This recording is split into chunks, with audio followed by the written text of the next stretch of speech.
I think the United Nations doesn't even see the United States as a major player in the future government of the world. In fact, I think the UN's plan is ultimately for the United States to shatter and be balkanized. And you are right. Yeah. You are right. And so, hey, thank you, Mike, but what you just said is true. They don't even care about the United States. I even think they're going to give up Israel. And when that happens, I don't know who we're going to start blaming. Maybe we'll find the true culprits one day. All right. Thank you, Mike. And thank you for letting me speak. All right, you got it. Thanks a lot for the phone call. I do not think the United Nations will abandon Israel because Israel has subverted the United Nations to the same extent they've subverted the U.S. government, the British government, the German government, the French government, on and on and on and on. In fact, I am convinced that Bibi Netanyahu sees himself as ruler of the world, especially if they can get the dumb Americans and the dumb Russians to nuke each other off the face of the planet. That will leave Israel with their nuclear weapons basically telling everybody else what to do.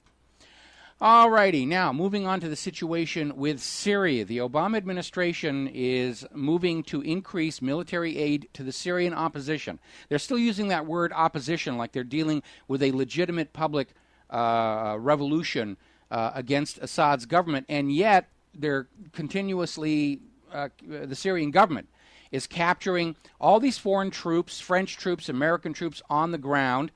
Now it's basically come out that Mossad and Blackwater, as a private intelligence agency, and the CIA are leading the operations in Homs. They're involved in all that violence that's over there. It's all manufactured violence in order to justify a takeover of the place. One of the emails that came out from the Stratford data dump basically involves an admission by the Pentagon that they planned to direct these terror attacks inside Syria in order to create the illusion of a popular, violent uprising against President Bashar al-Assad. This has become the American standard means of operating. Go into a country with a bunch of money and a bunch of saboteurs and a bunch of agent provocateurs, create the illusion of a popular uprising, cause a lot of violence, then the U.S. says, oh, we must help the uprising. It's an expression of democracy against a tyrant. And then they overthrow the government and they put in another U.S. puppet. This is what they did back in 1953 in Iran. You had the democratically elected government of Mohammad Mossadegh, and he nationalized Iran's oil and said, if you want our oil, you will pay full market price for it. Well, this didn't sit well with either Britain or the United States of America. So the CIA goes in, they cause a lot of trouble, and they say, oh, there's a popular revolution against Mossadegh, and basically overthrow him, and they impose the Shah, who brought with him the Savak, and simply oppressed the people of Iran from 1953 to 1979, when the Iranian people said, we've had enough of this crud, and they kicked out the Shah, and they didn't like the United States from that point on, and one can hardly blame them. And the United States knows how to carry a grudge. They've been carrying one against Cuba for all these decades. And the U.S. government's attitude is, you do not throw out our imposed puppet rulers. You do not free yourselves from our covert control. That just is not allowed to stand. So the United States got Iraq to invade Iran, to try and reconquer it that way. That didn't work out. Saddam lost that war. So now they're trying to basically find another way to go in there and re-enslave the Iranian people and get their oil for pennies on the dollar. And that's what it's really all about. It's like I said, the core issue for all of these problems, all this misery, is that model of a private central bank issuing a debt-based currency, which by design causes more debt than money. Doesn't matter how hard you work or how much you sacrifice, you cannot get out of debt. Until finally the nation reaches a point where conquest and invasion of other countries to loot their wealth is the only way to keep the scam moving forward. That's why I keep saying, and I'll keep on repeating this. Prior to the invention of the Federal Reserve System, there was no such thing as a world war. It is an artifact of this Ponzi scheme, this pyramid financial system. And as I told that other caller, it makes about as much sense to put bankers in charge of our national economy as it does to put drug addicts in charge of our medical system. After a while, anything of any real value or utility is in private pockets, and the nation is trying to get by with nothing but placebos. That's what a Federal Reserve note is. It's a placebo currency. Anyway, now interesting video has come out. You may have heard the name Syria Danny. This is one of these Syrian refugees, the poor people of Syria being abused, that CNN has kind of been waving around at everybody. Somebody leaked a video in which they show this Syria Danny and the producers of the video segments actually orchestrating when the gunfire is going to come in order to create the proper appearance that Syria is in turmoil and it needs the American people to come on in and save them from their evil elected government. We're going to take a break. We'll be back after these words from our sponsors. Out there, and again, one of the amazing things is how often they will keep repeating the same stuff all over again. Apparently, Marine General James Mattis, head of the U.S. Central Command, is now out there saying, Syria has weapons of mass destruction. They have chemical weapons. They have biological weapons. We heard the same thing going into Iraq. They never found anything. They found some leftover corroded shells that were designed to carry chemical weapons that the U.S. had given Iraq when Iraq was being our little obedient proxy army invading Iran. But the shells had never been used. They'd never been filled with chemical weapons. They just sat in the yard until they rusted away, and they tried to make a big deal about that. We found chemical weapon shells. Any chemical weapons in them? No, but we found the shells. Are they usable? Nah, they're rusted solid. Well, it's not a big deal. So now this General Mattis is out there basically replaying the same thing with Syria. They have chemical and biological weapons. And maybe they do and maybe they don't. But you know something? It's not our problem. Syria's not going to attack the United States of America.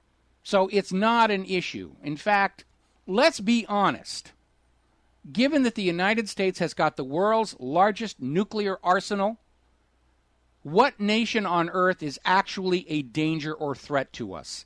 None. In fact, if you go back to the policy papers of the Project for the New American Century, the real agenda is, we got the biggest bat, let's use it. And that's what's happening. We're going to take a break for commercials. We'll be right back. So anyway, we're seeing all these stories about now Syria has biological weapons, and it's the same game all over again, just like the situation with, they've got nuclear weapons, we've got to destroy them. And we've heard it before in 1961 when Israel bombed Iraq's civilian power station. And we heard it again in 2003 when Iraq was invaded and destroyed. And they lynched Saddam Hussein and said, huzzah, huzzah, we're in there. And there were no weapons of mass destruction, nuclear or otherwise. And now they're saying it again about Syria and Iran. How many times do you have to be lied to before you will stand up and say, you are all liars in the corporate media and the State House and the pulpit? And I don't want to live in a world ruled by lies any longer. I want the truth. I want a truthful government, or I will have no government at all. I will not be ruled by lies, because when you're ruled by lies, you don't know what's going on. You can't. The Declaration of Independence reminds us all that in a mature republic, governments rule with the consent of the governed. I don't know anybody who consents to be lied to. The government is not legally allowed to lie to you. And the 10th Amendment prohibits them from simply assuming that. No court in this land would enforce a contract where one party says, I agree to be lied to by the other party. Because you cannot know what you are agreeing to, which is the fundamental basis of contract law. We, the people, have a contract with the government. It's called the Constitution. And people who are lying while under contract are subject to legal action. I hold absolutely that when government lies to the people, it acts unconstitutionally and illegally, and it ceases to be the legitimate government of this land. I take offense at these recent court decisions that say intentional, deliberate lies by politicians are protected speech under the First Amendment. I take exception to the court decision that said media corporations have a legal right to tell their reporters to lie to you, and when they refuse, they can be fired legitimately. That court decision all by itself in the Fox News synthetic bovine growth hormone lawsuit tells you that the corporate media is paid to lie to you, which of course is why you're here listening to RBN today. George in Texas. Aloha, George. Welcome to the show. What's on your mind? How you doing, Mike? I got a possible breaking story. I'm trying to get some more confirmation. It happened during the Russian election. Mm-hmm. I have a feeling this is a George Soros stunt because Vladimir Putin won with such overwhelming margin. I don't think he needed to cheat. Yeah. You know, and here's the thing is, they had people on camera sitting there offering to pay 500 rubles if they go vote for Putin. Mm-hmm. A bunch of these young kids and all that stuff. I said, that sounds like a George Soros thing. It sounds like a CIA thing, because Israel does not want Putin in the presidency, neither does the United States, because he stands up to them. When Putin was president before, he kicked out the oligarchs and paid off Russia's national debt in something like 3 years. Just insane. And he will not back down from American and Israeli expansionism. And it's kind of almost, if it wasn't such a serious subject, it would almost be laughable to watch the same American media that insists, 8 counties of missing votes or 8 precincts of missing votes in Iowa is just an honest mistake, then turn around and scream vote fraud in Russia. And what is really scary is every time they start screaming vote fraud, he's not the real leader, that signals that our U.S. government may be stupid enough, maybe reckless enough, to try and send in infiltrators to start disrupting the Russian society, causing turmoil there, so they can say, aha, there's a new Russian revolution, we must support it, we must fund it, we must give them weapons, and then we really will be in an all-out nuclear world war. Another thing, too, is I know someone, even at the Russian election, when they counted the votes, it was counted out in the open, paper ballots. I mean, out in the open, paper ballot. Even the ballot box was plexiglass, so everybody can see it. That's the way it should be done here. And you know what's amazing? Even during yesterday's Super Tuesday, CNN, every time they showed a video of ballots being counted by hand in the open, Ron Paul was way in the lead. It's all in these secret rooms, computers, back things. The U.S. has no grounds to talk about vote honesty in any other country at this point. George, got to let you go. Got to take a break for commercials. We'll be right back. And aloha, America. Welcome back to the show here. We're going to go back to the phones. Robin in Toronto. What's the difference between Canada and the Soviet Union then? They're both socialist countries. Well, socialism gets bandied around quite a bit, and I think it's a question of degree rather than absolutes. There are... Well, banding it around too. Well, saying it. There are... Socialism. I don't live in a communist country.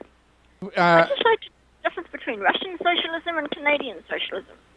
Well, I'm not as well schooled in Russian socialism as I am in the Canadian socialism. There are parts of socialism that actually do work, but I think in the long run, I think the fate of the Soviet Union showed that communism, or rather socialism, has some inherent weaknesses, if for no other reason than it disincentivizes individual human achievement. And I think we need to recognize socialism would work if every human being was a walking saint. But we do need to find ways to motivate people to achievement, and that's very, very hard to come by under socialism. I know they were really big at handing out medals and decorations and stuff, but that's kind of an abstraction. And I think capitalism worked a lot better back when people could work and then expect to accrue the rewards from that work. But starting in 1913, slowly the people whose labor produces the wealth are not allowed to keep that wealth any longer. And that's what I mean by having gone over to this fascist economic state. And it's no secret the United States is a fascist government. Those ornaments on the front of the House of Representatives, those are a fascist emblem. And we know that quite a few people within our government espouse ideas that represent a fascist state of affairs. Most recently, this tendency to forgive corporations for any malfeasance that they commit and then turn around and loot the people to pay for the losses. That is absolute fascism. Now, Canada, up until it started being compromised by Israel's influence, seemed to be working. And we know there are socialist societies that actually do seem to work very well because they have governments that remember they're there to take care of the people. But socialism can become corrupted, just like capitalism. We certainly saw that to the latter days of the old Soviet Union. And again, the old Soviet Union, part of the reason for their collapse was the oligarchs. And that's why when the new Russian Republic was created, the first thing Putin did is, let's get rid of the money junkies. and then things even out for everybody. Because when you have a banking system that is in the clutch of the money junkies, they're there to make themselves richer, and they don't care about the people. And that's why I think I'm going to make up a T-shirt out of this whole situation. Having bankers in charge of our nation's economy is like having drug addicts in charge of our hospitals. And it's kind of in the same situation. So anyway, Canada, I think overall has some very positive things about it. I've been to Canada many times. I've been to Toronto many times, and I really liked it. It's very clean up there. People are still very proud of their country up there. But I'm seeing Canada head into the same decline that the United States is, because Canada will not learn from the mistakes that we made down here.